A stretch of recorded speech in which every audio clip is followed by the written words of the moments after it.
Arthur Lenning says of Nosferatu, a kind of abstract thing of evil. He has no nobility, nor does he inhabit the dark world of majestic satanic villains. Instead, he is a lower kind of evil, an obscene and loathsome creature that swells amid decay and slime and crawling rats. Malcolm South, Mythical and Fabulous Creatures. Ratman. The devil lives next door to me. I hear him in the night, shuffling up the stairs and along the landing outside my apartment.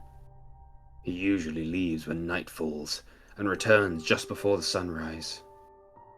It was a long time before we met, but we would pass each other sometimes in the hall. I could smell him before I saw him. It wasn't entirely unpleasant. A sweet smell, like decay.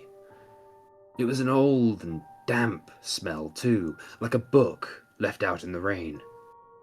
He always wore a tatty long coat with the collar pulled up, and a faded trilby hat that helped to cover his face. His shoes squelched a little as he walked, even when it hadn't been raining.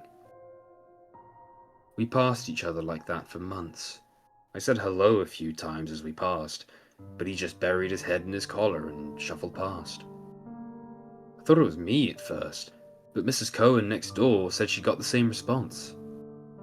I'm not entirely surprised. I usually avoided her myself. Her kids are kind of noisy too, but they always got really quiet when my neighbor was around. We used to have a rat problem in the building. The landlord insisted we were all leaving food out, but he was just trying to get out of paying for an exterminator. I figured when the rats just vanished that he'd finally given in. Come to think of it, that was about a month after I first saw my neighbor on the stairs. I can't have been the only one to notice, because the kids started calling him the Rat Man. That's not to say any of us didn't try to make him welcome. Candace Johnson down the hall baked him a welcome cake. I think she'd heard he was single and wanted to check him out.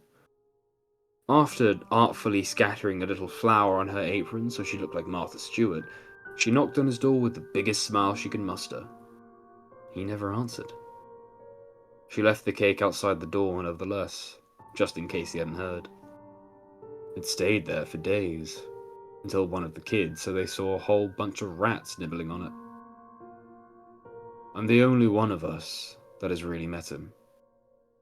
I came home late one night, having worked a double shift because Becky Lewis decided she was too ill. I had to go get some groceries and was too angry at my day to put them down in the hall before getting out my key. I struggled for a minute before dropping both bags, throwing my keys after them in disgust. As I knelt down to pick up the spilled groceries, the Rat Man was just there, passing them to me. He had the most elegant hands, long and thin, gnarled like a tree, but somehow graceful.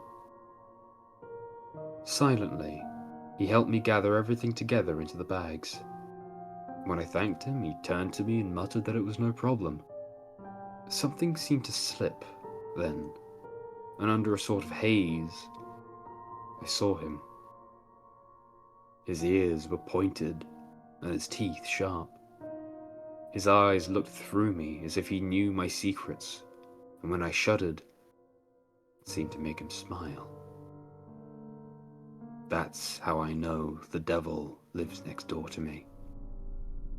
But I know that if I don't bother him, he won't bother me.